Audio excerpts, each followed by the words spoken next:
बहुत बहुत शुक्रिया आपका तमाम जानकारी के लिए। बढ़ते आगे, इधर बस्तर से कांग्रेस प्रत्याशी कवासी लखमा पर एफआईआर दर्ज की गई है। जगदलपुर सिटी कोतवाली थाने में एफआईआर दर्ज हुई है। आदर्श आचार संहिता के उल्लंघन का ये पूरा मामला रहा और आदर्श आचार संहिता लागू होने के बाद पैसे बांटने का आरोप उन पर लगा है।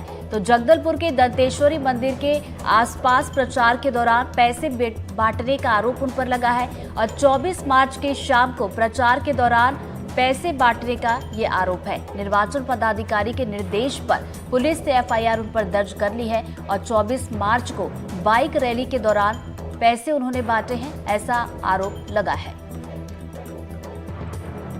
तो बड़ी खबर आपको बता दें, लोकसभा चुनाव की तारीखों का ऐलान हो चुका है। आदर्श आचार संहिता लागू है और ऐसे में कवासी लखमा, जो कि कांग्रेस की तरफ से बस्तर के प्रत्याशी बनाए गए हैं, कुछ दिन पहले उनका बता दें पैसे बांटते हुए उनकी एक तस्वीर सामने आई थी, जिसके बाद उन पर एफआईआर दर्ज कर ली गई है।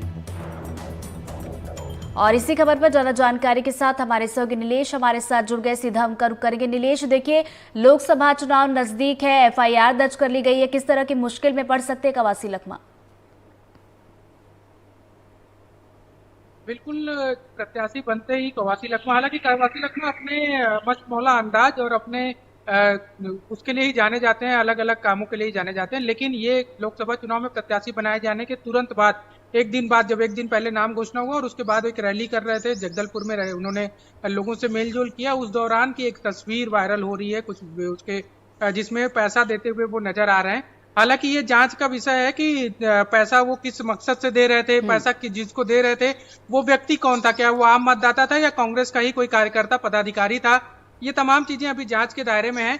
लेकिन ये जो एफआईआर दर्ज कर ली गई है वो भी निर्वाचन पदाधिकारी के निर्देश पर, वो जरूर मुश्किलें बढ़ाने वाली है कवासी लखमा के लिए, खासकर कांग्रेस प्रत्याशी के नाते। क्योंकि अगर कुछ उसमें गड़बड़ी के जांच में आ जाते हैं और उसके बाद उन पर चाहे तो निर्वाचन आयोग कोई निर्णय भी ले सकता है, कोई एक्शन भी ले सकता है। तो ये जरूर एक मुश्किल बढ़ती नजर आ रही है बस्तर से कवासी लखमा के लिए। लेकिन फिर भी अभी ये देखने वाली बात होगी कि कवासी लखमा की ओर से इसमें क्या जवाब दिया जाता है।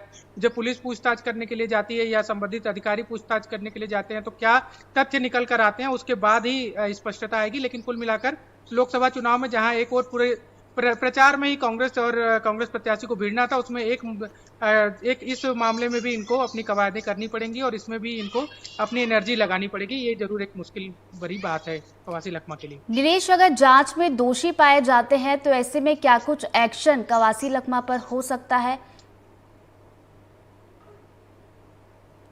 देखिए, ये तो निर्वाचन के जो नियम है, निर्वाचन आयोग के जो नियम है कि आचार संहिता का अगर उल्लंघन हो तो वो अधिकतम जो भी निर्णय ले सकती है। उसमें प्रत्याशी अगर नामांकन भरता है तो उसके नामांकन को निरस्त किया जा सकता है, या उसके बाद जांच लंबी चली और हो सकता है कि चुनने के बाद भी उनकी सदस्यता निरस्त की जा सकती है। ये तमाम नियम जो हैं उनके तहत ही कार्रवाई होगी। लेकिन ये बताया ना कि इसमें देखने वाली ये बात है कि वो जो पैसे दे रहे थे, क्या वो पैसे देने के पीछे उनका उद्देश्य क्या था।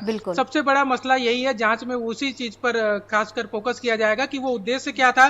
हो सकता है कि वो पैसा वो किसी को पर्सनल कोई मांगा हो और उसको दे रहा हो और कोई फोटो ले लिया हो। वो जो दे रहे थे वो कांग्रेस के अपने कार्यकर्ता हो, उनके परिवार से जुड़े कोई लोग हो सकते हैं, कोई संबंधी हो सकते हैं, दोस्त यार हो सकते हैं। अगर उनको दे रहे थे तो क्या उसका उद्देश्य मतदाता को लुभाना था?